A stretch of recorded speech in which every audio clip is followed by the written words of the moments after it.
call this meeting of the Committee of the Whole today, to order today. Is there any declaration of interest on this agenda? Not seeing any. Again, if one should arise, can make us aware of it. We have two delegations today. The first is scheduled for now, and Kate Burns Gallagher from there she is. Good morning, Kate. She is with us from the Western Ontario Wardens Caucus. She's going to give us a presentation on what is going on with the wardens these days. I guess I should know, but Kate will do a much better job of doing it than I will. So welcome, Kate, and the floor is yours. Thank you, and happy birthday, Warden. Such a pleasure to be here today. My apologies. I was really looking forward to being in person. Grey County is one of our most picturesque and beautiful counties, and unfortunately, in this case, sharing is not caring. So I'm staying put to not share these wonderful germs with all of you. So I look forward to coming up this summer and taking part in some of the great events that I just heard about. So through you, Warden, to County Council, my name is Kate Burns Gallagher. I'm the Executive Director of the Western Ontario Wardens Caucus, and I'm joining you here today to talk a little bit about our 2023-2024 strategic priorities. For those council members who are new, this is to give you an overview of what we do, and for those who have been around the county table for some time, it's a little bit of a refresher. So I'm going to go ahead and share my screen so that we have a PowerPoint. And we'll do this here. Fantastic. And there we go. There we go. Perfect. So as I mentioned, we are the Western Ontario Wardens Caucus. And we are the 16 upper and single tier municipalities. And we are just most recently the 16. You will see Haldimand County there on the far east, southeast, is trying us on for size this year. And we're really excited to have them join. And they'll be looking in October at their budget cycle to consider becoming a member of the Western Ontario Wardens Caucus. So we are those, in that map you see there, the upper and single tier municipalities. We represent over 300 communities, more than 1.5 million residents, so 20% of the population of Ontario, 500,000 square kilometers. And the glue that really binds us all together, this great big region, is we are 90% rural. And that is really what our Western Ontario Wardens Caucus is all about. We are a rural caucus representing our 16 members and the work that is most important to our rural communities. What's our purpose? So we are really that one voice. Although we are that really big region, there are so many similarities from our rural county perspective. So we speak with one voice. The power of 16 wardens and mayors from across Western Ontario is incredible. And we are that conduit to both the province and the federal government, getting those big issues that affect all of our counties to the province and to the federal government. So we are that conduit from our members to the other pieces of government, or the other levels of government, my apologies. And how do we do that? How do we operate? Well, we have our caucus, which is well represented by your warden, who's been a fantastic addition to our caucus this year, and we're really pleased to have him. And the caucus is driven by a number of components. So we have our CAOs table, which includes your CAO, Kim Wingrove, who has been an incredible asset to the WOWC and a huge driver of our economic development work. And then we have our staff. I am the full-time executive director. Then we have a part-time manager of government relations and a part-time administrative coordinator. And as I mentioned, Kim was critical to the development of our economic development strategy. And from our strategy was our economic development committee. And that committee is represented by elected officials, stakeholders, staff, and representatives and partners from across the region to drive the economic development strategy. From there, in the past year, we've added our subject matter expert groups, and these are our staff teams, our eyes and ears, our boots on the ground to really drive the work that we're looking at in our priorities. So from our subject matter expert groups, we have the planning team, which is represented by Gray with Scott Taylor, our social services with Anne-Marie Shaw, our communications, which is represented by Robert Hatton, and our economic development by none other than Savannah Myers. So these are the R&D groups. We rob and duplicate amongst our teams, And we also take the information that we're hearing on the ground and bring it up to the caucus level. And how do we do that? We do it through our advocacy. So we do that with meetings with ministers and senior government officials, both at the typical Roma conference and AMO, but also outside. A really great example is at the end of last month, we were able to get Minister Thompson, Parliamentary Assistant Ray, and the Speaker of the Legislature, Ted Arnott, on a call to talk about the provincial planning statement and the huge implications that those 3-lot severances would have on our rural communities, on our farming community, and specifically on Western Ontario. And a few short days after that meeting, we were pleased to see that the government clawed back that proposal of the 3-lot severance. So we have incredible strength. We have great representation with our other elected officials. And one of the ways we do that is this past April, before we launched our strategic priorities, on April 14th, we invited all of our members of parliament and provincial members of parliament to a joint meeting. And we put forward our strategic priorities to them. There's only one taxpayer at the end of the day and one voter at the end of the day. And those people vote for you individuals around the table as mayors and councillors. They also vote for the members of provincial parliament and the members of parliament. So everyone represents the same constituents.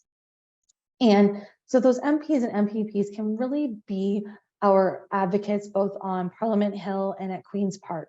So that's why we got everyone around the table. We had over 50 individuals from across the region on a virtual call to get that information to them. What's our priorities are also their priorities. And we had some great feedback, and a large number of those MPs and MPPs have turned into advocates for us, which is fantastic. And we also do it, as that last point notes, with incredible partnerships with SWIFT, with the Association of Municipalities of Ontario, FCM, and our partners in Eastern Ontario. What are those priorities? Well, I'm sure it's no surprise to anyone around the council table. Housing is a key priority in Western Ontario. And we are really honing in our work this year into very specific asks. So when the province last November decided to do away with development charges, they promised also at that time to keep municipalities whole. So we are asking and keeping the feet to the fire of the provincial government on what keeping municipalities whole means. We want a definition. We want to know what that means. And so we'll be going into AMO in August asking that question.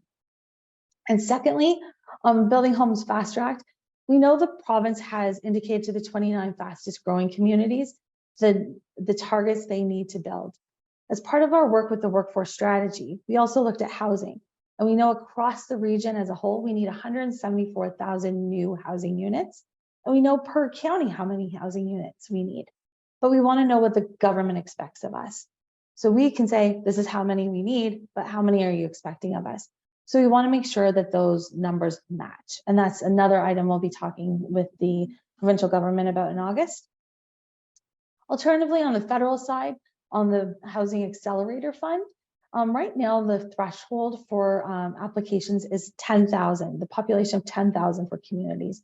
And that's a real struggle. That means that any community with 11,000 population is competing against the likes of Ottawa, Toronto, London. So we're simply asking the federal government to up that Housing Accelerator Fund population threshold to 100,000, which is typically that urban-rural divide is that population of 100,000. And we're asking them to do that for the Housing Accelerator Fund. Our second priority is workforce to support economic growth. Just last week, we were able to meet with the Deputy Minister and Assistant Deputy Minister of Ministry of Labour, Immigration, Training, Skills Development. And what we are asking for is for the Ontario Immigrant Nominee Program to really focus in on the occupations that are most in need in Western Ontario. I mentioned earlier how we've done our workforce strategy, and we know the top in-demand jobs we need in our region going up to 2040. And we are so pleased to see that 2 of the 5 of those top occupations, so managers in agriculture and horticulture and nursing support services, are included in the Ontario Immigrant Nominee Program, but still 3 of our 5 are not. And that includes retail sales, people cooks, and transit drivers. So we continue to push to both the staff and the political side to ensure that those occupations that we need in our region are included in the Ontario Immigrant Nominee Program. And likewise, when we're talking to the federal government, you might have even seen recently in just this week that we need to have a faster transition and an easier transition for those temporary foreign workers in our communities to permanent residents. So there's a real push also in the media on that. Pardon me. And last but not least, on our showcase priorities, we've just recently added mental health, addictions, and homelessness to our priorities. And this is something new for our rural communities, definitely, but it's a growing issue and a growing concern. So our first ask is to the provincial government to ensure that the mobile crisis response team, so that's where a social service individual is paired with either a police officer or an OPP, that program receives permanent funding.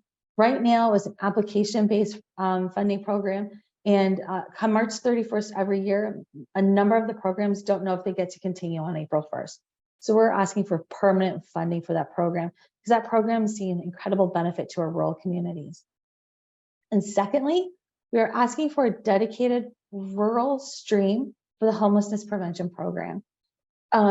Homelessness in rural communities is very different than our urban centers. It's couch surfing, it's living in a car, it's not having a permanent home. It looks very different than homelessness in our urban counterparts. So we're asking for a rural dedicated stream for that homelessness prevention program. Those are our three strategic priorities that are showcase priorities, but that doesn't mean we're not continuing to do work on our other priorities, one of which being broadband infrastructure and SWIFT. SWIFT, the project, the fiber in the ground will wrap up this fall. However, SWIFT will continue on to make sure that that 50/10 upload download speed is maintained over the course of the next 7 years. So we've seen some great benefit to SWIFT in our communities, and we look forward to the next chapter of SWIFT moving forward, and we continue to support SWIFT in those endeavors. As I mentioned, our economic development work, just this past Friday, our economic development committee came together to identify the priorities they see moving forward in the course of the next year, and workforce is number one on those priorities. And we will continue to work with our economic development subject matter expert team and the committee to move those priorities that are crucial to our economy moving forward. And we do all this work, and cannot be understated, without community partners. Community Futures Western Ontario is an investor in our economic development strategy and our economic development work. Workforce Planning West is also a huge key player in our workforce development work. And then we also make sure we align really well with Ontario Big City Mayors, Eastern Ontario Warrens Caucus, and the Association of Municipalities of Ontario. And then you see at the bottom a list of other organizations that we've worked on specific projects with. If you're looking to stay up to date and keep apprised of what we are doing as a Western Ontario Warrens Caucus, we have our website, which is wowc.ca. We have our monthly newsletters and press releases that come out. We are still on Twitter for the time being, and we are on Facebook as well. And just a little overview of the benefits of membership. What are the benefits for Grey County as being part of the Western Ontario Warrens Caucus? It's really the seat at that regional table. We talked about that one voice and what the power of all 16 of those counties coming together means. So Grey County ensures you have a seat at that broader regional table. It's that advocacy to the provincial and federal governments. And there's that value in the staff support networks through the subject matter expert teams that cannot be overplayed enough. There's so much value in that R&D. And last but not least, there's also access to those regional projects, such as Connect On, which is a mapping tool for agriculture and manufacturing communities. And right now we're just in the throes of launching the Rural Housing Information System in partnership with the Rural Ontario Institute, and bringing all of the housing information for across the region together. So we are so pleased that Grey County is a member and a vital member to our caucus. And if there's any questions, I'm pleased to answer them. Thank you so much for your time. And thank you, Warden Milne. Well, thank you, Kate. And I can feel that cold in your voice and I feel for you. So thank you for soldiering through so well.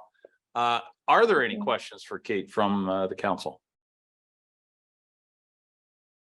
No, I don't see any. So thank you very much, Kate, and thank you for the birthday wishes. It's a good reminder. Thank you very much. And I can speak very highly of Kate. She does a tremendous job for the caucus. She's very resourceful and always very helpful. So thank you, Kate, and thank you for your time today. Appreciate it. Thank you. Bye now. Okay, our other delegation will be later in our meeting. So the next item on, do we need a motion to receive that delegation? No. Okay. Determination of items requiring separate discussion. Does anybody want any of the consent items removed from the consent agenda? Not seeing any. Would someone care to move receiving of Councillor Matrosov's and Councillor Gregg? Any discussion? All those in favor? That is carried. Thank you very much.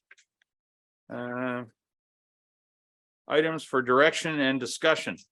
Would we like a 5 or 10 minute recess? It's almost 11:15. You want to? Yes. Yes? Okay, let's come back at 5 to 11. Let's say that 10:55.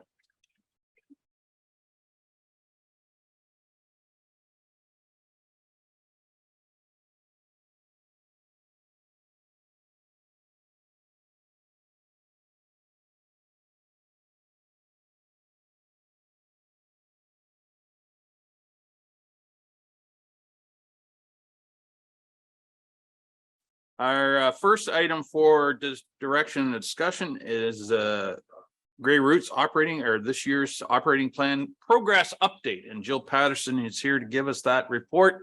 Would someone care to move acceptance? Thank you, Councillor Carlton, Councillor Pringle. Jill, welcome and good morning. I love that picture that's up. Although if they'd held the ribbon a little bit lower, I could have got down on my knees and cut that. But nonetheless, it was a great event and I appreciated the invitation. Okay, good morning, Warden Milne and Grey County Council. This report serves as a progress update on the actions and priorities outlined in the Grey Roots operating plan that was endorsed by Council in March of 2022. This is the second update reviewing performance measures from January 1st to May 31st, 2023. The formalized Grey Roots accessibility plan is also included. As outlined in the operating plan for 2022-2023, Grey Roots continues to focus on collaboration, accessibility, sustainability, and evaluation as strategic goals.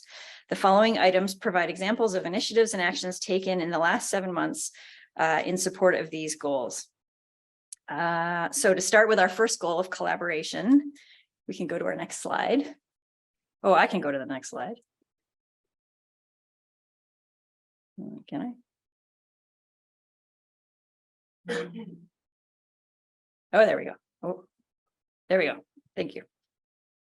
Just to discuss our Indigenous Advisory Circle that's ongoing, we are humbled by the learnings and the conversations that the group has facilitated through the circle. The IAC continues to meet to build relationships and improve the representation of Indigenous history and culture at Grey Roots. The group met in February and March, and feedback was provided on several projects, in particular the development of the content for the new exhibit in the Grey County Gallery. Staff look forward to incorporating the circle's suggestions and advice in coordinating future meetings. And you can see in the picture that is Elder Lenore Kishig from Nehiyshigiming, and she joined us with Anishinaabe cultural experiences at the Spring into Morriston event, where she's speaking to some visitors. The Grey County Community Cultural Initiatives Fund is a program that supports partnerships and collaborations that create new opportunities for community building and raise awareness of Grey County's diverse cultural history. This year, the number of applications taught us that there is certainly a community demand for this type of support. We send our congratulations to the organizations and individuals who were selected as recipients for 2023, and those include Anishinaabe Cultural Experiences, the Grey Bruce Chinese Heritage and Cultural Association, Lily Ann Holding, who's doing a great project about the Greek community in Owen Sound, direct descendants and community friends of Negro Creek, Old Durham Road Black Pioneer Cemetery Committee, and the Gitche Name Wadong Reconciliation Garden. The next collaboration we're working on is really exciting. The Blue Water District School Board has proposed a collaboration with Grey Roots to offer a new location for its specialist skills, high skills major program in agriculture. This program exposes students to a variety of agriculture subjects and skills such as horticulture, crop science, animal science, and livestock production. By moving the location of the program to Grey Roots, it becomes more accessible to students, as Owen Sound is a transportation hub on the bus system. At the March 18th, 2021 Agriculture Advisory Committee, members asked staff to determine whether the partnership may be feasible. Staff have been working with the school board over the last 18 months and are now in the process of working through a draft agreement that would see the pilot partnership run from February to June in 2024. Staff will bring forward the final agreement for council consideration. If the pilot is approved and successful, the intent is to develop a long-term partnership. And then we've been doing a number of community collaborative events. We engage community groups to collaborate on public events at the museum. This year saw the return of the Lunar New Year celebrations organized by the Chinese Heritage and Cultural Association. During Black History Month, we worked with Ben Haywood McLeod, organizer with the Descendants and Community Friends of Negro Creek, and author Gail Miller Jackson to discuss Black history in Grey. This group returned in March for a talk exploring the early Black settlers of Negro Creek. And that's a picture from our Lunar New Year event, which was really great. Our next strategic goal is accessibility, and Grey Roots staff have formalized an accessibility plan as part of the annual application for the Community Museum Operating Grant offered by the province of Ontario. Guided by principles of dignity, independence, integration, and equality of opportunity, this plan sets out the current actions and future goals at Grey Roots Museum and Archives to provide high quality accessibility and inclusive services for people of all ages and abilities. The plan was presented to the Grey County Joint Accessibility Advisory Committee on May 10th, and for review, and the comments were well received. Then, Kids Camp, we know, plays an important role for parents to help ease the burden of childcare in the summer months.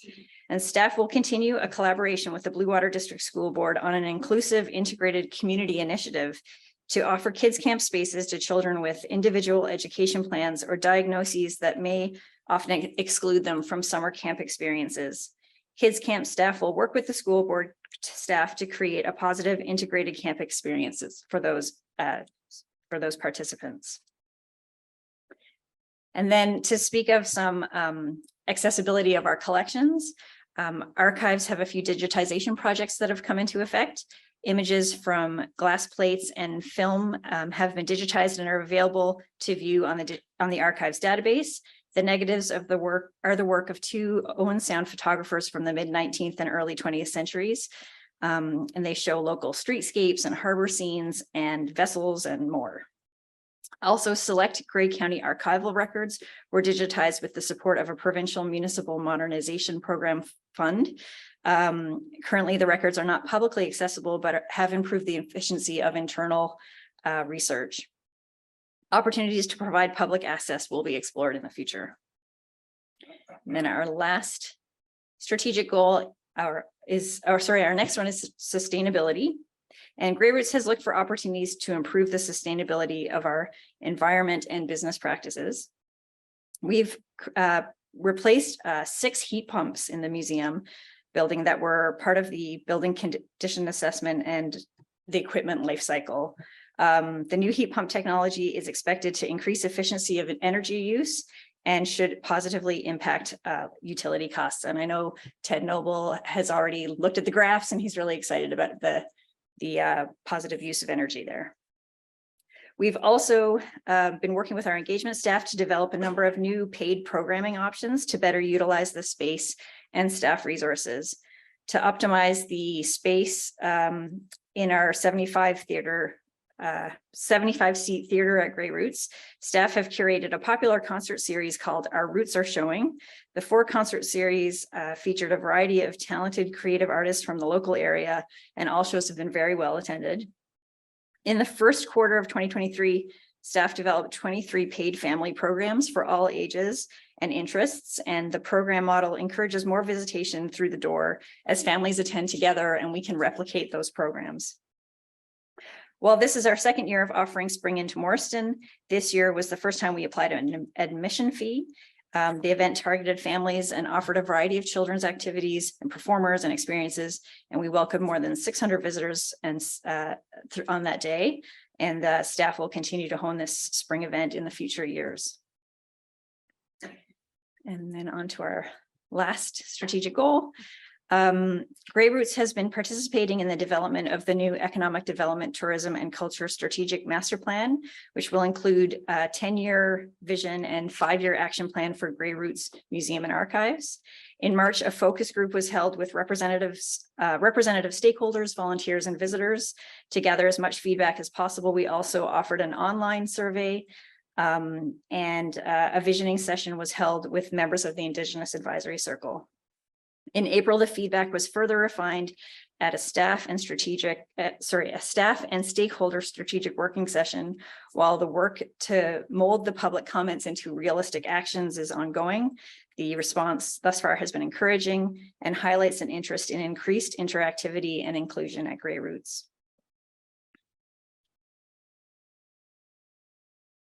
And then these are some of our performance metrics. So basically revenue and numbers of people through the door. These performance indicators are positive heading into our prime visitor season. We are seeing a return to pre-pandemic levels, and in some cases even surpassing it. And I do just want to note that 2019 was like a banner year. So we've got like a hard one to compete with, but they had an exhibit that year that had live animals. So it was really popular. So I'm feeling really good about that. I think the story here is that the numbers tell us we're rebounding from the closures of the pandemic, and now it's up to staff to leverage that public interest and provide the best possible experiences and service to the community. So then, just to end on looking ahead, after 2 years of hard work, the Arnott General Store will open for the summer season. It's outfitted in the 1920s period and will be a fantastic addition to the village. We are holding our grand opening ceremony on June 30th, and you should all have an invite with your 2022 year in review. Hope to see lots of you there. Staff and volunteers have also completed a live steam scale railway. We are in the process of conducting safety assessments and hopes to operate it in the next few months. We also have a really great exhibit with us from Science North. It's called Game Changers, and it's the new traveling exhibit here till September. The exhibition explores the evolution of video games, and there are 16 interactive games to try, including a supersized Nintendo controller, Tetris on a giant Game Boy, and a double station for Guitar Hero battles. But I assure you, it's also very educational. There's lots to learn in the exhibit as well.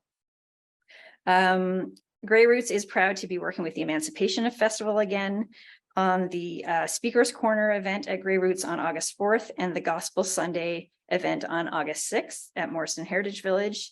And our last highlight is that Kids Camp is 100% sold out, with the majority of those spots being sold in the first couple of days. So we're really looking forward to having our campers back in July and August. I would say there's a real feeling of optimism at the museum, as it seems like every other day we're launching something or cutting ribbons with the warden, presenting an event, or welcoming large groups of school children on their end of year trips. With the opening of Morriston Heritage Village on July 1st, we'll feel the daily commitment of our valued volunteers as they bring the village to life, along with our stellar group of summer students. I send a huge thank you to the staff at Grey Roots who bring their incredible talents and dedication to everything we do. I thank you for your attention and invite any questions you may have. Thank you, Jill. And again, you know, the best part of this job that I'm doing is I get to see all these neat things going on right across the county. And Jill and her staff do a great job. I had the good fortune to have a sneak peek of the general store. And as soon as I stepped in the door, some of you might resonate with this. I remembered hiking across to the general store and getting a pack of smokes for Hoppy that used to work for my dad at the mill from Dorothy Eccles at the general store. And boy, it is really well done. And yeah, I don't think they sell smokes though there. Anyway. Well, maybe they do. I don't in the back room. I don't know. But anyway, it's really well done. So I encourage everybody to come out and see the general store. So are there any questions for Jill? Councillor Matrosovs, please. Thank you. Through the warden, thank you very much for the presentation. And I know that when I first arrived here in the year 2000, when I started exploring the history behind my own property and what was there, one of the first things that I did was reach out to the archives. So I'm keenly interested to hear about, you referred to that the next step of the digital archiving was going to be able to share it with the public. It's such an important bridge when people are arriving at whatever decade or century or whenever they're coming, to be able to make a connection to what was there before, whether it's centuries ago, Indigenous, with all the exhibits that you have, but also the settlement patterns that were in that area. So could you just elaborate a little bit more on when we can get to that next step where the public would be able to access? The reason I'm asking through the warden is because sometimes when amateurs such as ourselves want to do a look in history to find out more and be able to make that connection, we don't always know specifically. So we can't hand it to a staff member and say, I'm looking for this information. Sometimes it's a rabbit hole that you need to go down, where you start with something and then you learn about something else and it triggers it. So to be hands-on and be able to do that yourself on your computer as opposed to needing staff would be valuable. Thank you.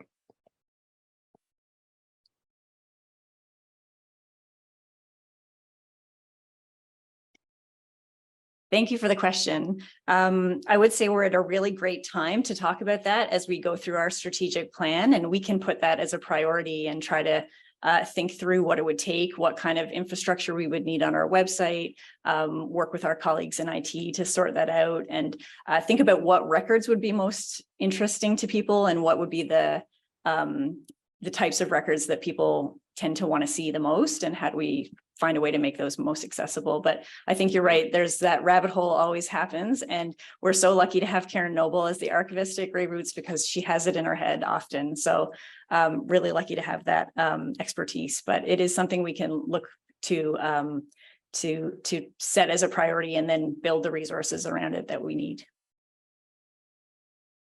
Thank you, Jill. Councillor Mackey. Thanks, Mr. Warden. Good morning, everyone. Jill, thanks very much for the presentation. I'm really looking forward. I'm going to certainly try to get to the Arnott General Store opening. I live at Rural Route Arnott and have been there for a long time. So that historical settlement is near and dear to my heart, and certainly appreciate the efforts of Mr. Wielden, whose grandparents, I believe, were one of the first owners of the store. So that'll be a great event. Just wondering, in your presentation, I know previously, and Randy may be the person to ask this question to, Mr. and Mrs. Everett Hall had donated property just to the west of Grey Roots.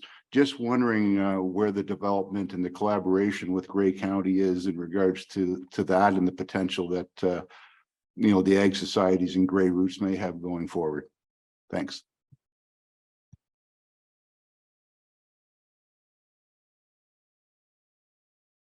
And I may turn it over to Scott because he's probably got the latest and greatest, but my understanding is that we have now submitted, or will be submitting very soon, the Niagara Escarpment application for that. We do now have an agreement with the two Ag Societies, which is fantastic. So, but maybe I'll turn it over to Scott and he can give their latest in terms of where this exciting project is at. Scott, go ahead, please. Thank you. Yeah, through you, Warden Milne, and thank you for your question, Councillor Mackey.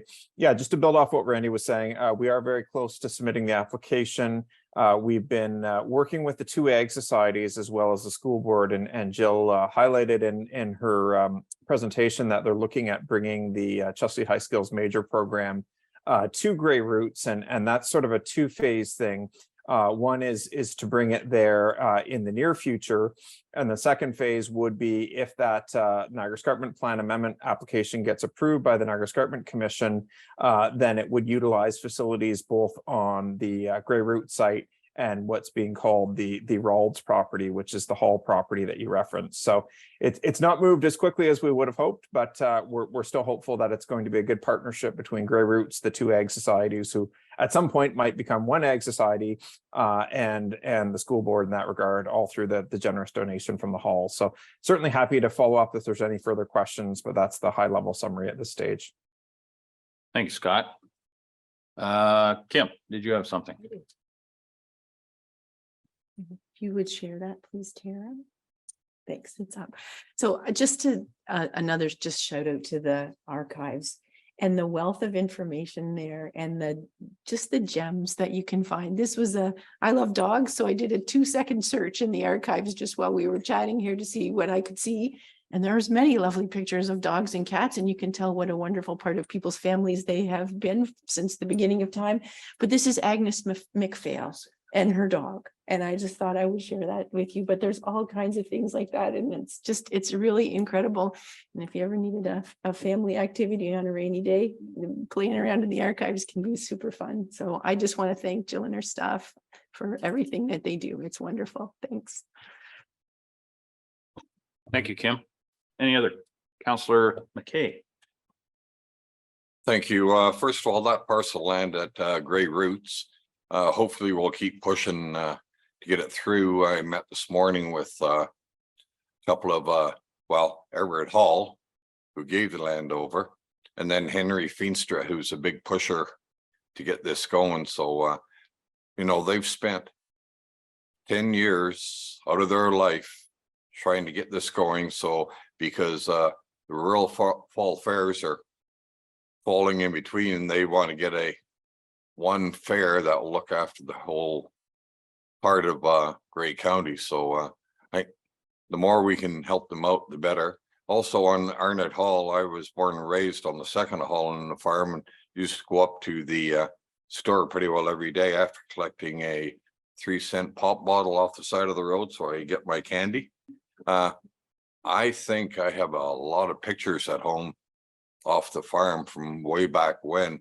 So I'm beginning to tell my age now. So I'll try to dig them out and get them up to Grey Roots just to see what I had there. And other family members will like you have some too. So thank you very much. Any others? Councillor Apples. Thank you very much, Jill. And yeah, the gem that Grey Roots is, I don't think we put that out there enough of, and the community support that we have for it. But I do have a slight concern when it comes to the partnership with the Blue Water School Board. And I've seen it a number of times with other different things, certainly within our health delivery, that because nobody else is doing it, or it's fallen some way or another, that the ministry or the association that should be delivering it for some reason doesn't or can't, and all of a sudden it falls on the county, and just for a little bit of help, and the next thing you know, we're into supplying long-term care and end up supporting hospital beds, and how much has been downloaded from the province. And it's only my personal opinion about this, the slightness of how much we're getting, and we might get involved with the Board of Education to supplying education. I think the program that was run at the Chesley High School was phenomenal. It was basically one of a kind in Ontario, and for the farming community, wasn't replicated anyplace because it couldn't, because it was just so excellent. And yet here we are now, all of a sudden, as a municipal governing body, are we starting to delve into delivering education as well too. And I just want to say this to the council, be careful. Keep an eye on it, or instead of counselors, we may become educators again. Thank you.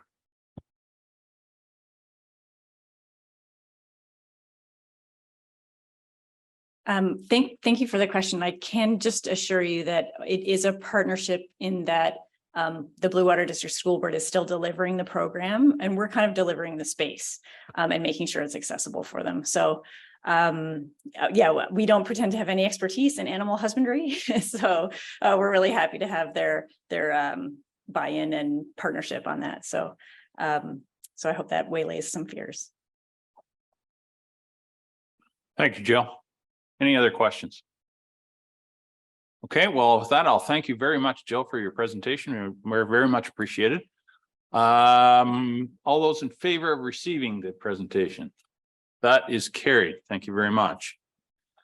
Next report is regarding the hiring of a permanent GIS specialist. In the absence of Jody this morning, Kim is going to take that presentation. And so, welcome, Kim. Wait, I need a mover and seconder, please. Just hold on. Councillor Eccles and Councillor Dickert. Good morning, Council. And yes, thank you. I'm standing in for Jody, a poor substitute, but I will do my best with this report. The request before you this morning is to approve the conversion of the current contract GIS position that's in the budget and that we have had for some time into a permanent position. The report outlines some of the rationale around that. Certainly, the position is necessary. The GIS department provides services to almost every county department with the exception of long-term care. They undertake data management, analysis, mapping, web application development, and field data collection that then is used to inform our program decisions. They also provide spatial products directly to residents on the county's public GIS website and open data platform. 6 of Grey County's member municipalities contract 150 hours of GIS support from Grey County annually. And in 2022, the county exceeded contracted amounts to these agreements and provided support for 3 municipalities that while they don't specifically contract services from it, they did require our support and we were able to provide that. We maintain 40 web and mobile-based applications, both internal and public facing, and this number only seems to grow. Again, with our busy world and our the need to understand things in space and time, GIS is really critical to that. The team which has 2 full-time staff and the contract position completed approximately 840 support requests last year, and numbers this year again are up. So I won't belabor the point here that we've talked about this before around the table about how difficult it is to recruit talented staff. We did have a contract staff member here who then succeeded in finding full-time employment and has left us. So we have a gap. So we believe that we will be able to recruit successfully and be competitive in the marketplace if we're able to offer a full-time position. You can imagine that there's some institutional knowledge and expertise that it slows us down when we're constantly having to start someone new and get them up to speed.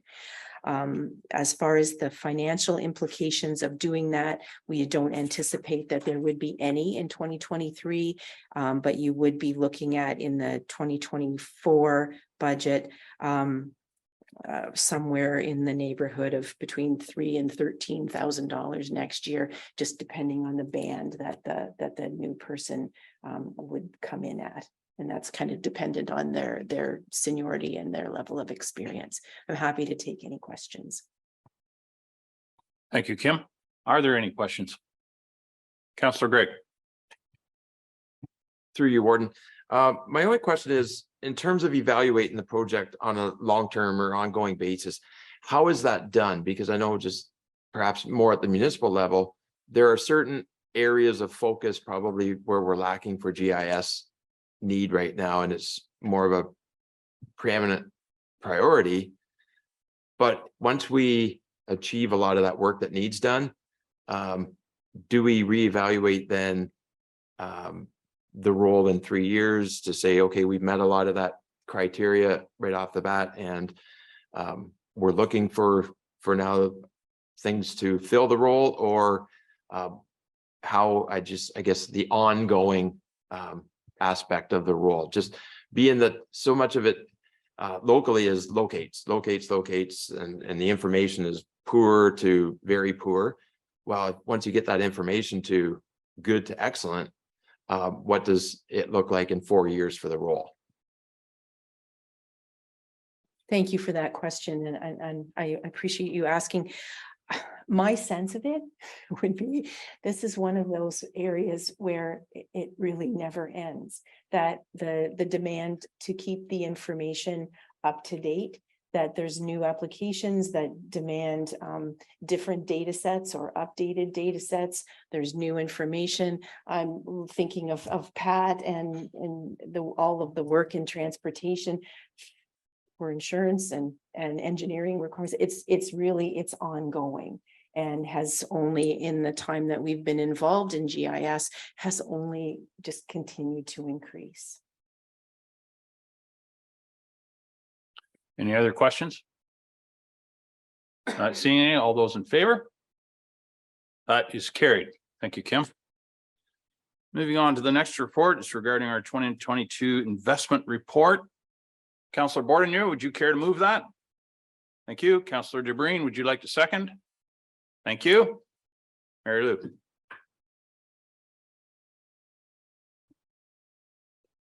Thank you, Mr. Warden. This report will be presented by Calvin Robinson. I'm pleased to introduce you to Calvin. He's our new manager of revenue, so the first manager of revenue for the county. Calvin has held a variety of positions in this building, and I'm pleased to say that this is a great example of someone who's progressed through the organization. Calvin first started as a summer student with transportation services. He moved to finance the following year. Then he moved into a finance officer position in provincial offenses while he completed his university education. And then he came to finance as a financial analyst. While he's been with us, he also completed the Chartered Professional Accountant Designation Program. So he's our first homegrown CPA. Yeah, so he just finished that in December. So we're pretty proud of him. And he's here today to present the investment report. Excellent. Well, welcome, Calvin. And I can only imagine your first summer working for Pat. You're probably wondering, why in the heck does this cost so much? So let's see what we can do. So welcome. Perfect. Awesome. Thank you, Mary Lou, for the introduction. First and foremost, happy birthday, Warden Milne. And through you, good morning, members of council. So I'm excited to be here today and have the opportunity to present the 2022 investment report to be received for information. So just some background info. Section 418 of the Municipal Act provides authority for a municipality to invest money that it does not require immediately in prescribed securities. If a municipality has done so, OREG 43897 requires that the municipality prepares and provides an investment report each year. So this report today provides a summary of the investment activity that occurred in 2022 to satisfy that obligation. So all of the county's financial investments are governed by the council-approved cash and investment management policy. So at a high-level summary, the main objectives of this policy are to ensure the preservation of capital in the portfolio, remain sufficiently liquid to meet cash flow requirements and limit the need for borrowing, obtain a competitive rate of return in the portfolio. Also, that any revenue exceeding the 1% of net budgeted levy threshold be placed into the one-time funding reserve, and to only invest in securities that are expressed or payable in Canadian dollars. So to get into some of the 2020 info, so you'll see here that at December 31st, 2022, we had cash on hand of just over $75 million. So this is about 7.7 million higher than the December 31st balance of just over 67 million. So BDO touched on this a bit in their report on June 8th, but some of this increased balance is attributed to our increased development charges revenue we received in 2022, as well as just the timing on deferred revenue balances and also a higher payable balance at December 31st. And as we're probably all aware, 2022 was the year of interest rate hikes. So these hikes resulted in increased rates on the funds sitting in our bank accounts. So to quantify this a bit, so in December of 2022, the funds sitting in our general bank were accruing interest at 4.58%. So this was 3.97% higher compared to December of 21. So as you can see in the chart on the right, the combination of the higher bank balance and also these increased interest rates resulted in interest income of just under 1.6 million compared to 341,000 in 21 for our cash on hand. So although our cash on hand increased by about 11.5% from 2021, the interest income on those funds increased by 363%. So moving on to our investment balances, you can see in 2022, we took advantage of the change in interest rates to capitalize on better investment opportunities to invest about 7.5 million more in various securities. So by investing more at better rates, our investment income increased by about 230,000 compared to 2021. So although our principal balance of investments increased by about 21%, we saw an increase to the investment income of about 48%. So all of the individual transactions are listed in the attachment to the report, but here we've just kind of summarized what transactions occurred in 2022. So for the securities that matured, we had 9 of them, 7 GICs, 2 term deposits. The average rate of return across those investments was 1.12%, as they were all shorter term investments that were purchased in 2020 and 2021 when rates were lower. And the balance of those securities was just under 15 million. And then looking at what we purchased 13 total securities, 12 GICs, 1 term deposit. And the average rate of return across those securities was 4.06%. So the increased rates of returns increased our willingness to invest more money in the amount of about 22.5 million compared to what matured.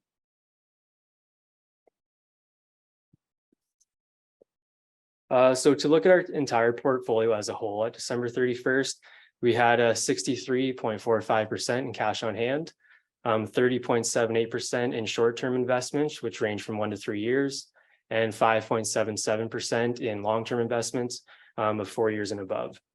So our short-term securities are mainly made up of GICs that are set to expire in the next couple of years. And the long-term securities include a 3 million 10-year deposit note, and the rest is in our one fund portfolio account.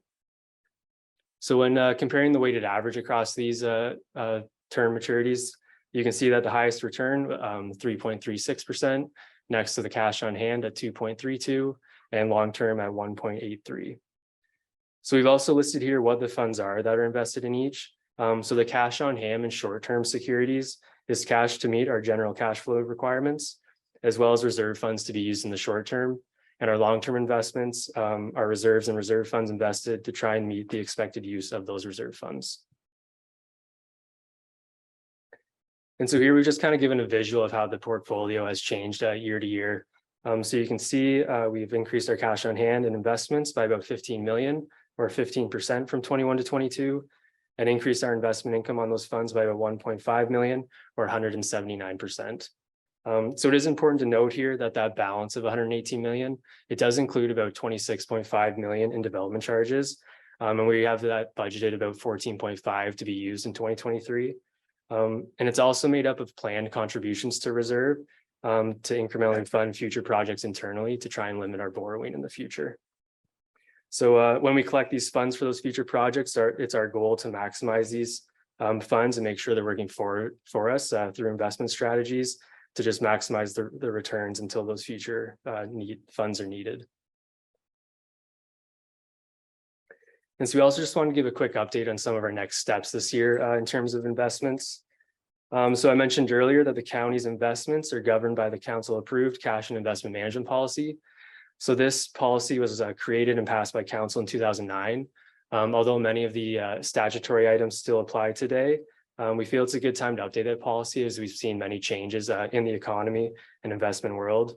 For example, more specifically for us, just the amount of cash we have on hand, interest rates, and just our evolving cash flow needs. And then when looking at what is set to mature this year, we have about 21 million set to mature. A majority of this amount is set to mature in December. So when these securities mature, it'll give us the opportunity to explore reinvesting into higher rate of return options while still ensuring we meet the general cash flow needs. And these future investments will depend on many factors and what we see for rates over the next 6 months. So just in closing, although I was one who summarized and presented this, the legwork to do those transactions included Mary Lou and Sue, so just want to make sure some acknowledgement was given there. And I know I've thrown a lot of percentages and numbers at you, so happy to take any questions or comments that you have. Thank you, Calvin. Good presentation. Any questions for Calvin? Councillor Eccles.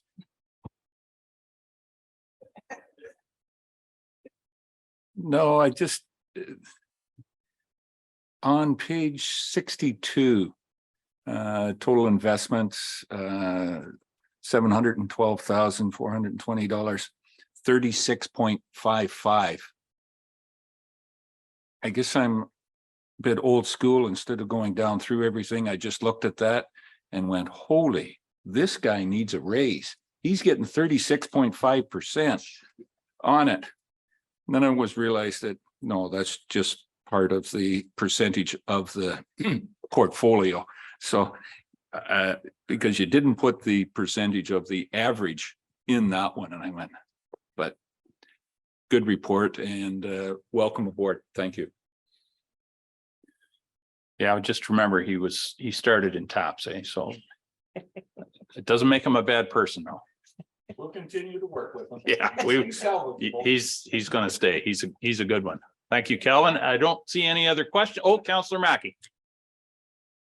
Thanks, Mr. Warden. Thanks very much, Calvin. Congratulations on all your promotions within the county.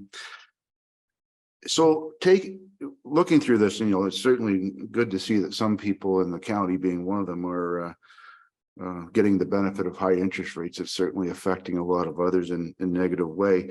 Are we in the market at all, in the stock market? Are we affected by downturns, upturns in the market in any way? Are there other investments that are market based, or are we all GIC based? So we do have the one fund portfolio account. So it's the only one that has the market value. We have seen, I know from last year to this year, a decrease in that one. So I think it's one of the important things of having that diversified portfolio. So the new GICs we purchased at the end of 21, the rates we saw on those kind of tries to offset those decreases in market value on kind of the one fund portfolio. But other than that, there's none that I'm aware of that are outside that. Yeah. Thanks. Go ahead, Kim. In case that's not, I'm not sure if all of the people around the table, if your municipalities are using the LAS, but the product that Calvin is talking about is the oneinvestment.ca. And if you go on there, you can see, but they I don't know what the right kind of, it's almost like a mutual fund. If you don't kill me for calling it like that. Yeah. Any other questions? I'll call the question. All those in favor? That is carried. So once again, thank you, Calvin. Moving on to the next report is regarding the acquisition of land for Gray Road 3 and 4 roundabout, the northeast corner. Oh, sorry, my apologies. We need to do the amendments to the bylaw regarding traffic and parking within the County of Gray Road system. Pat, welcome. Someone care to move that? Councillor Eccles, second of Councillor Bartley. Thank you. Thank you, Mr. Warden. This is just our, I guess, bi-yearly report back on 4788-13, which is our parking and traffic bylaw. I want to thank Matt and Mark for completing this report. So that our engineering guys do spend a lot of time looking into this, whether it's a call from somebody saying, you know, why is it turn 80 right before my house? Can we move it to 60? And so we go out and investigate all those. You know, the guys will put the traffic counters up. We'll see what the average speeds are. Invariably, 85% of people are speeding is pretty consistent. So we basically stick with our policy as much as we can. But you'll see on page 65, there is a summary of all the these actually aren't all the ones we've addressed, but they're the ones that we kind of brought through. At one point, we were bringing every request through, and it just gets to be too big a report because some of them are just so far outside our policy that they're probably not worth discussing too much. But you'll see how it says, you know, whether it meets the criteria or not, and then what transportation recommends. So the first one I'll go, and if you want to really kind of visualize, it's probably good to use the maps in your report. So the first one is in Katy. And there's a map on page 69. Basically, it's just we had made it no parking a while ago because of the market, and Katy is a very busy little hamlet there, and there's a lot of people there. It's a four-way stop. There's a lot of trucks, cattle trucks and such going through there. So we had made it no parking, but the church has requested that for services that we make parking okay on Sunday. So and you know, it's too far to have people walk, you know, people walk aren't maybe so mobile, so it's nice to park in front of the church. So we're recommending approval of that. The next one, the map is on page 70, is a request from West Gray in Allen Park. So Allen Park, there's quite a bit of like vertical curves and horizontal curves there, and it's, you know, it's 80 right now, and they're asking that it be 60, and we support that. I think it's a good idea. It's a little tricky spot for drivers. There have been a few accidents there. And we're supporting the moving that down to 60.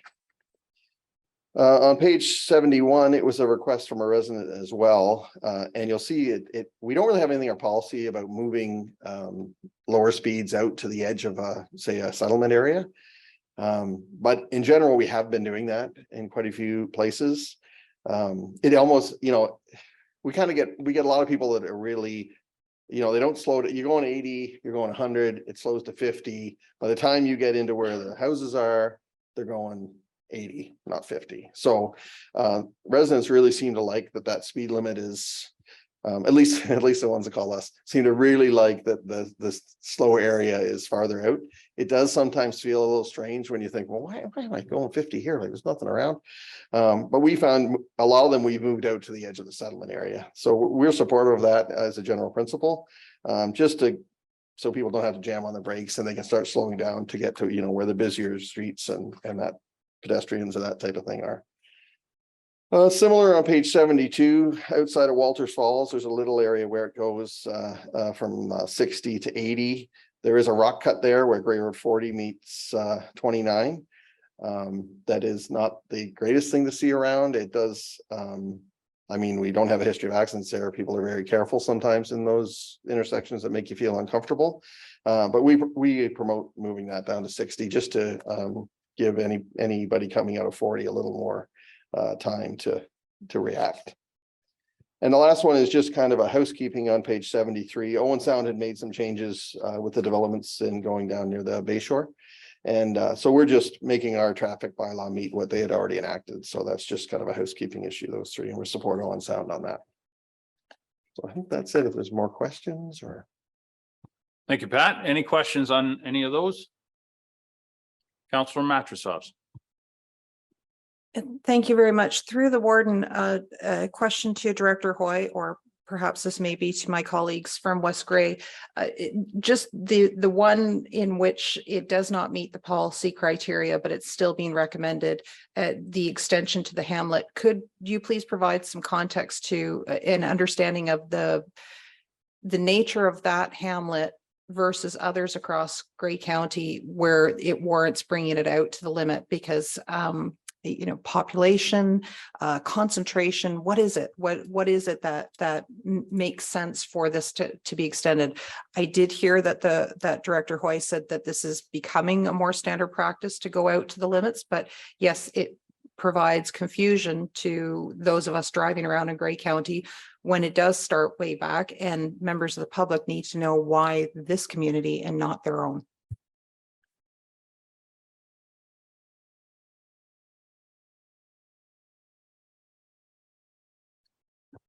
Thank you for that question. I might be able to try and answer that. So in terms of Newstead, it's one of our primary settlement areas in the county official plan. It's a fully serviced settlement area, has municipal water, municipal sewer. So no doubt it's that's what it, I guess, in terms of the distinctions between this community and some of the other smaller hamlets that are identified as more secondary settlement areas in our official plan. So this is one of our primary settlement areas. And so as Pat indicated, we've had similar requests in the past for our primary settlement areas or more built up urban areas.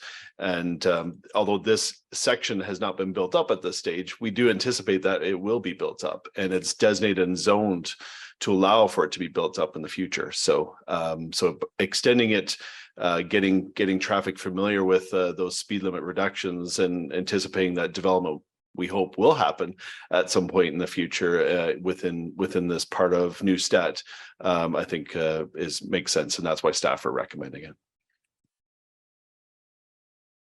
Okay. Councillor Eccles. And I think just with the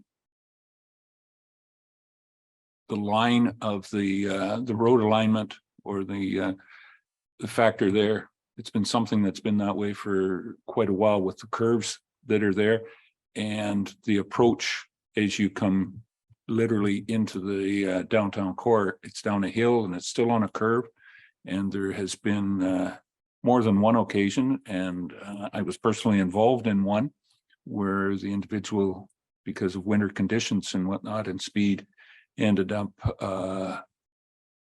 ruining the front end of my vehicle. So it's something to get that slowed down just a little bit more, and certainly with the increased traffic around the brewery itself, and that very thankful of staff of recommending this. No indication of fault in that particular incident. Any other questions? Not seeing any. I'll call a question. All those in favor? That is carried. Thank you very much. Thank you, Pat. Yeah. Moving right along. Now we'll deal with the one, sorry.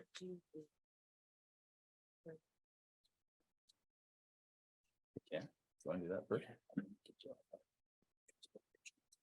Okay, if it pleases council, we're going to divert a little bit from the agenda here. We do have the delegation that was scheduled for, I think, noon, but if it would be all right, we'd like to do it now ahead of the last couple items on our agenda. Does anybody object to that?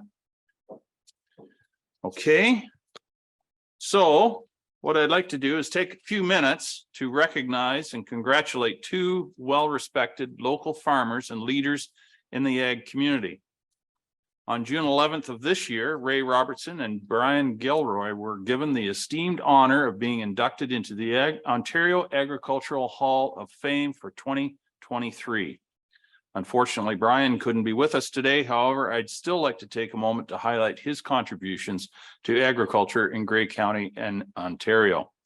Mr. Gilroy is a well-known figure in Ontario's fruit growing community. In 1987, Brian bought an essentially abandoned orchard near Georgian Bay and transformed it into Nighthawk Orchards. Through his involvement with several agricultural organizations, he helped to grow Ontario's apple industry and the edible horticultural section nationwide. Brian has also maintained his local Georgian Bay Fruit Growers Association membership for more than 30 years. Mr. Gilroy was instrumental in establishing the Holland Marsh Growers Association, working to improve crop quality and yield while enhancing environmental sustainability. He actively promotes the interests of Ontario's farmers at regional, provincial, and national levels, advancing partnerships and collaborations. His dedication to agricultural education and research has left a lasting impact on the apple sector, and his work on improving farming practices will help guide the industry for years to come. Throughout his career, Brian has shown leadership through positions including chair of the Fruit and Vegetable Growers of Canada Apple Working Group since 2014. He's been a director with Food and Farm Care Ontario and chair from 2016 to 2018. And he's been a director of the Royal Winter Fair for 15 years. Brian was also a founder of the Ontario Apple Growers and helped guide the organization through two significant crises: the 2009 tornado that struck the Georgian Bay apple growing region, and in 2012, a very early spring frost, which led to an 85% loss of Ontario's apple production. Brian Gilroy's remarkable achievements and commitment to Ontario's ag have rightfully earned him a place in the Ontario Agricultural Hall of Fame. Congratulations, Brian, and thank you to all of your for all of your contributions.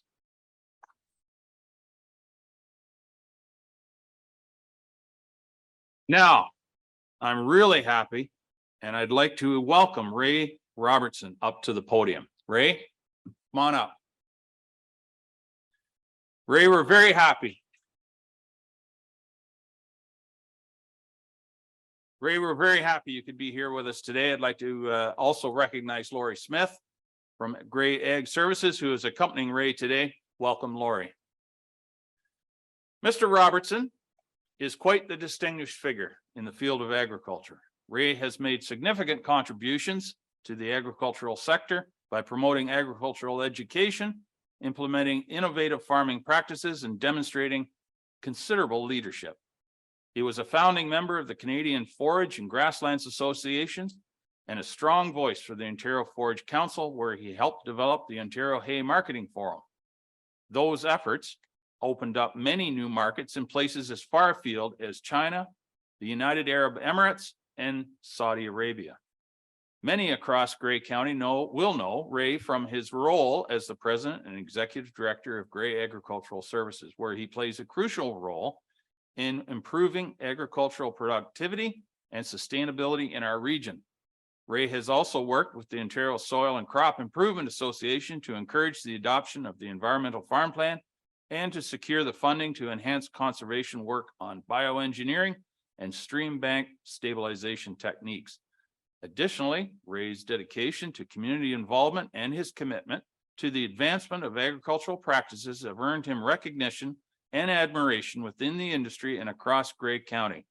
His induction into the Ontario Agricultural Hall of Fame is a testament to his remarkable achievements and unwavering commitment to the field. And on a personal basis, I've known Ray for many years, and he is an absolute gentleman and always available to listen and offer help in any situation. Ray, on behalf of Grey County Council, we congratulate you for your lifetime of achievements and your countless contributions to agriculture here in Grey County. Thank you for your commitment and your passion.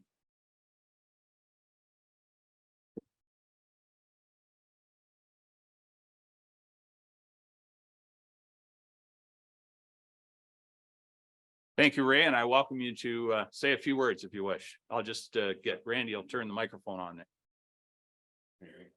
Okay. Well, thank you very much. And after that, I'm not sure what I should say anymore after. No, I have to, I'm certainly honored to be nominated, and I have to say it came as a total surprise to me. At one time I was getting a lot of questions, and I thought, well, maybe the Internal Revenue or something was investigating me or something like that.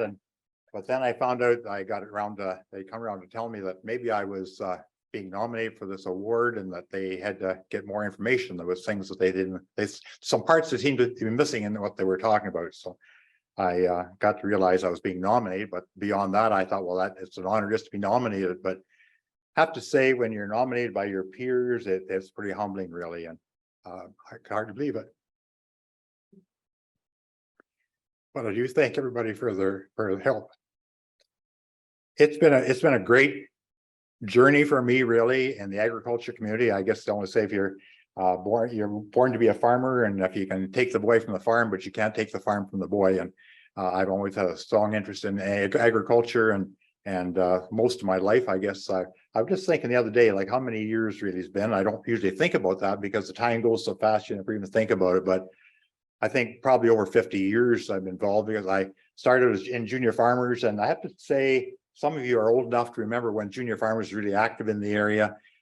Just a tremendous organization, and really, I think, set the basis for my work into the future. Really, it broadened my perspective, and sort of caused me to go back to school again. I guess I knew I had to go back and get, because I didn't finish grade 11 when I was in high school. My father passed away, and I came home to run the farm with my mother and my two sisters. And then I realized after a few years, it wasn't big enough, and I had to get more land, and it wasn't a lot of things. So I decided to go back to get my grade 12 status, and went to business college, and then worked with Grey County and with the Ministry of Revenue eventually then for 12 years. So that sort of was set the basis for a lot of other things to come after. So I give a lot of credit to Junior Farmers for that. It's a great organization that is a presence now, but not very much. But certainly made some with the Grey Ag Services too. I have to thank Grey County Council for their belief in me when we started the Ag Center 23 years ago, when the Ministry of Agriculture closed down all the county offices across the province. And I had this brainwave that I was working with about 600 farmers at the time out of the ministry office, which on contract, and I had no budget. They closed the office. So I thought there's a need for an office here. And I had a sort of a brainwave for it, talked to county council. And I have to say, from that time forward, you've been extremely supportive. And I have to really thank you for that, because it's a service that's really needed. And up until COVID, especially, there was hardly a day that somebody wasn't in that office that said, am I ever glad you guys are here? And I mean, the word service in our name is probably the key word there. Service to the farm community is really important.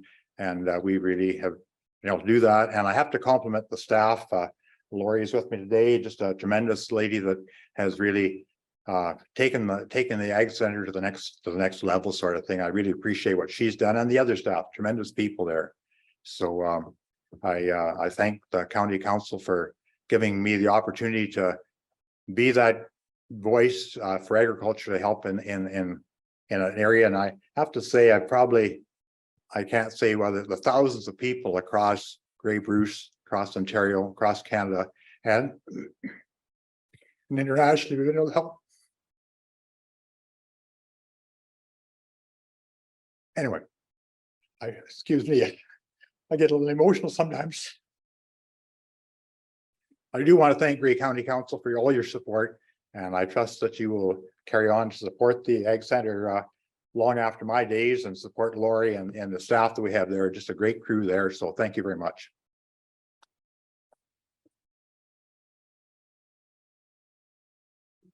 Thank you, Ray. And we think you're just getting started, really. So we do appreciate your efforts, indeed. So Ray and Lori, you're absolutely welcome to stay for lunch. We hope you will. We just have a few more business items to tidy up here, and then we'll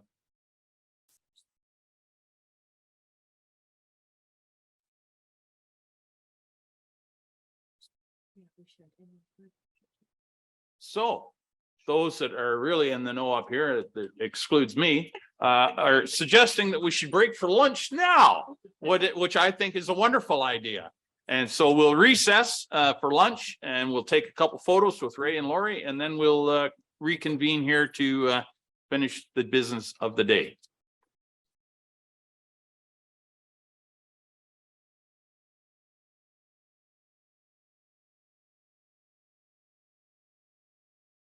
All right. Somebody insists on a time. Let's say 1 o'clock.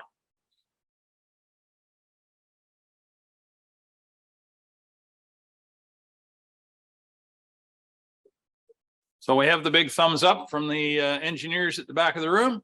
So we will bring this meeting back to order. It's 1 o'clock.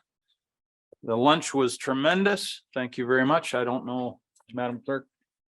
Sarah looked after that, so it was great. Sorry you missed out on it, Peter, but you know, you snooze, you lose. Come on. Show up and you can join in, buddy. Come on. Anyway, sorry, I digress. Trevor, welcome, Trevor. Trevor is going to give us a report on the acquisition of land for Grey Road 3 and 4 roundabout northeast corner. Would someone care to move? Councillor Pringle and Councillor Carlton. Trevor, welcome. Thank you, Warden Millen, and good afternoon, County Council. Hopefully you guys got some birthday cake at least, but otherwise missed opportunity, but yeah, so for Grey Road 3 and 4 here, in April 2020, we were successful in our application for the Investing in Canada Infrastructure Program. And part of that stream was to pay for the construction of a roundabout at the intersections of Grey Road 3 and 4 in the municipality of West Grey, so just east of Hanover. Following this, Transportation Services staff proceeded with an RFP for consulting services for the design of the roundabout, and MTE was successful in that bid in 2020. And since then, they've been progressing the design and is currently at the 90% design stage. During the design process, it was identified that in order to construct the roundabout, there would be 3 property takings that would be required on 3 of the 4 corners at the intersection. We do have an image. I don't know if we'll bring that up.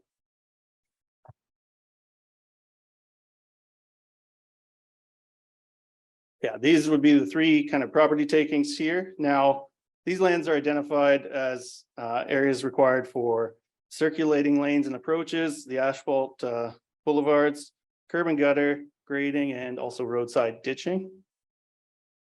The project has been designed in such a way to reduce the property impacts as much as possible, while still providing a design that meets current standards for roadways, such as sight lines and the diameter of the roundabout and approach speeds. So these 3 property requirements are identified in blue, green, and red. But this first report speaks directly to the property on the northeast corner, which is in blue there. The 2 properties on the south side we'll talk about in the next report. So based on the roundabout design and the subsequent property taking requirements, we hired an independent valuation consultant to conduct an appraisal on the properties to determine an appropriate land value. Once that appraisal was complete, staff met with the property owners with an offer based on that value. Those property owners counter offered with another offer, which we subsequently brought back to council in July 20th last year. At that time, we were given direction to proceed with negotiations, and if we were unsuccessful, we were to commence expropriation proceedings. In this case, staff were successful in negotiating a purchase price for this property that was based on the upset limits provided by council, and we came to an agreement for the property. So this report today is asking for council approval to acquire the property identified as Part 1 on the draft reference plan dated March 28th, 2023, included in the report package, which is described as part of lots 5 and 14 of registered plan 53 in the geographic township of Bentic, municipality of West Grey, Grey County. And that's for road widening purposes to construct the roundabout at Grey Road 3 and 4. If there's any questions on this one. Pat, did you have anything to add, or Mike? No, not at this time. Any questions regarding the report? Not seeing Mr. Eccles, Councillor Eccles. Thank you. And this property, just looking at it, would be more specific. It's within 25% to 50% bigger than the other 2 on the south corners.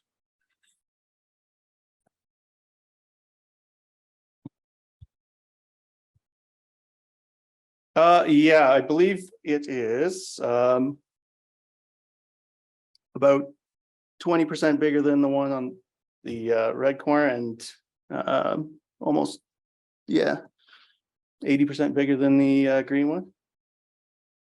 And the one thing about the blue property too is you will notice that you can kind of see from the design it's not all in that property, but what we actually have on the north side of Grey Road 4, there's already an easement that the Grey County owns. So this is basically just extending that easement straight down to the intersection. It's really just to clean up the property limit for us, so it's more easily identified.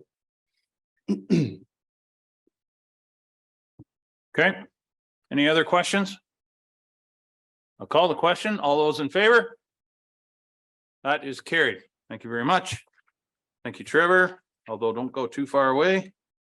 The next one is a report regarding the acquisition of land for Grey Road 3 and 4 roundabouts, southeast and southwest corners. So Trevor, you're taking this one as well. Very good. Sorry, I need a mover and seconder. Counselor Deckard and Counselor Nielsen. Thank you. Okay, so report TRCW 1523 is in regard to the green and the red property takings on the image that disappeared. So again, these properties are also identified in order to construct the roundabout. The one thing about these two properties is we've minimized them as much as possible to make sure that everything within that is for the construction of the roundabout. And then in contrast to the previous report, though, the negotiations that we had were unsuccessful with the property owners for both of these properties. So, which is why we are coming to you today.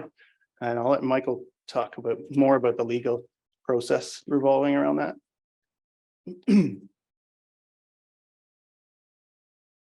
Good afternoon, Warden. Happy birthday. Good afternoon, County Council. And thanks to Trevor for doing the introduction because he can explain the job far better than I can. The process that we're following is a process that was set out, was adopted by council last year, providing a general framework for expropriation. Most expropriations it's statutorily driven, so you follow the procedure under the Expropriations Act, and acting on the direction from county council since we couldn't reach an agreed purchase for each of these properties in accordance with council's instructions. Notice was given of intent to apply, seek approval for expropriation. All the relevant owners were notified appropriately. Notice was printed in the Hanover Post at the relevant time. And in that process, owners that are affected could apply, excuse me, for what's called a hearing of necessity to ask whether the taking is necessary for county purposes. If they did that, you'd have to see that report before we could be back asking for approval to expropriate. No request was made for hearings of necessity in this case. So the purpose why we're back today is to ask committee to recommend to yourselves a couple of weeks from now that council in its capacity as approving authority approve the expropriation. Once it's approved, an expropriation plan is registered on title to convey legal ownership of the property to the county, and shortly thereafter the county is able to take occupation of the property.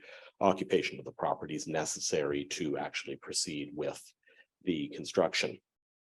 Once this taking is complete, there's a third phase that follows after, which is to settle the purchase price. It's done by way of appraised values, and disputes in that process would be heard in hearings that are conducted through the Ontario Land Tribunal if an owner wishes to go there. But it's largely a negotiation and settlement driven process. And of course, as with any acquisition, we're going to try to settle it on appropriate terms wherever possible. So the motion that is here today is simply to approve us proceeding forward with that. At this time, we've had no further success in attempting to negotiate either acquisition within the bounds of council's instructions. Okay, thank you, Michael. Thank you, Trevor. Any questions from council regarding the acquisition? Councillor McQueen. Thank you, Mr. Warden, and to Michael. So when you start that process, could they turn around and make a deal?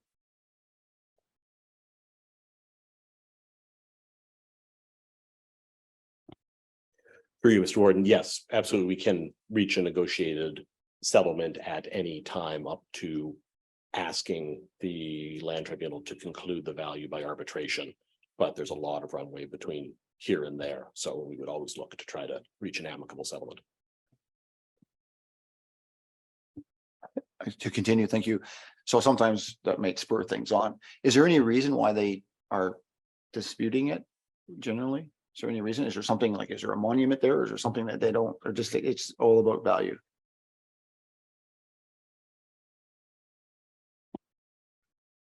Through you, Mr. Warden, without getting into certain information that was in the closed direction from council, I can advise that the land that's being acquired is flat corners of farm fields in very small amounts of land to be taken at that. They are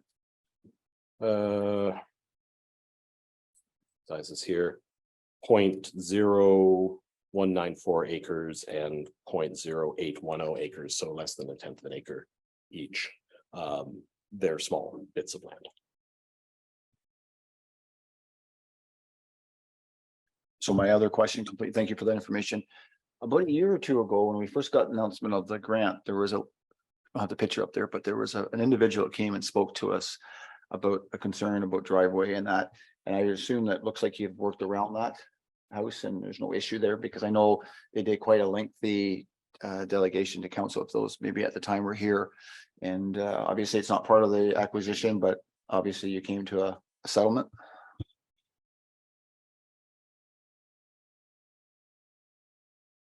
Yeah, so as part of those conversations with the property owner there, what we've actually done is went to MTE to adjust the design such that it's effectively nothing comes any closer than their existing ditching.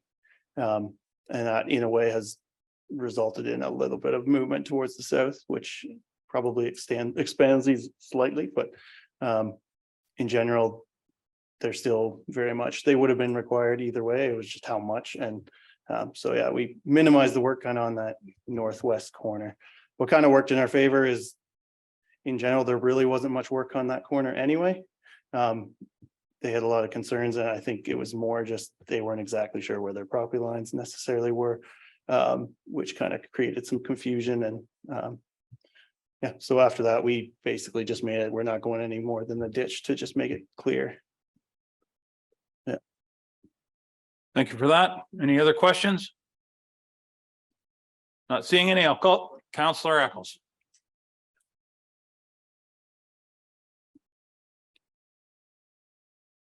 Going forward, it sounds like there was some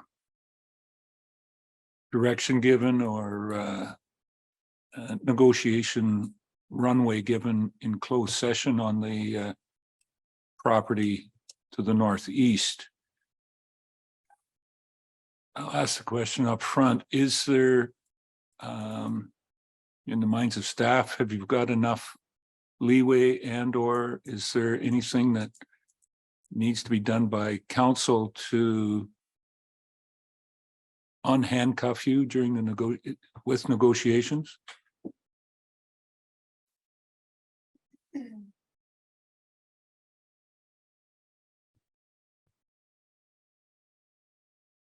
Through you, Mr. Warden. I would say staff aren't seeking any further direction at this time with respect to negotiation, any negotiated settlement that may need to come forward would come back to council if we needed further direction beyond what's been provided to date.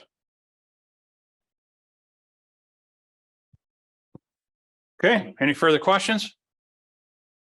Call the question. All those in favor? That is carried. Thank you very much. Thank you, Michael. Thank you, Trevor. Thank you, Pat. Moving on to, we have a closed session. Sorry? No, it's all the, Oh, it's crossed. yeah. So we have a closed session to pursuant to section 239 of the Municipal Act as amended to discuss road widening at Gray Road 19 and Crosswinds Boulevard. We will ask Kim Wingrove, Randy Schertzer, Tara Warder, Michael Eterno, Pat Hoy, Trevor Ireton, Kathy Nono, and Rob Hatton staff to remain in attendance. Can I have a motion to go into camera? Councillor Mackey and Councillor McKay. All those in favor? That is carried. So we'll just wait a minute until everyone is in position. We are now back in open session, and I can confirm that we only discussed those items in closed session that we indicated that we would discuss in closed session. So the clerk now has a motion for us to consider in open, and it is on the screen. Would someone care to move that? Councillor Nielsen, Councillor McKay. Any discussion? All those in favor? Sorry. Oh, Councillor DeBreen, my apologies. Councillor DeBreen, go ahead. I can't see the motion that you refer to on the screen. Our apologies. We will try to rectify that. Thank you. Okay, the clerk is going to read it. That'd be awesome. Thank you very much, Warden. That with respect to the partial acquisition of land for the Grey Road 19 and Crosswinds Boulevard roundabout project comprising of 0.051 acres, identified as part 1 in a draft reference plan of part lot 63. Part lot 63, plan 950, geographic township of Collingwood, now in the town of Blue Mountains, County of Grey, prepared by Dinsmore and England Limited, dated October 21st, 2020. That staff be directed to continue to attempt to negotiate the purchase of the acquisition in accordance with direction given by County Council. And if staff determine that such an agreement cannot be reached by the acquisition, to commence and proceed with expropriation proceedings for it in accordance with the process and authority approved by County Council through resolution CC 50-22 from June 9th, 2022, as set out in the report LSR CW 0122. And that pursuant to the process set out in such report, any such expropriation proceedings be subject to the oversight of the Chief Administrative Officer and the Director of Legal Services, County Solicitor, or their authorized delegates. Okay, everyone has heard the motion. It's been moved and seconded. Is there any further discussion? I'll call the question. All those in favor? That is carried. Thank you very much. Is there any other business may properly come before this meeting? Seeing none, any notice of motion? One motion remaining to adjourn. Counselor Body? Yes, indeed. Counselor Hutchison, all in favor? We stand adjourned. Thank you, ladies and gentlemen.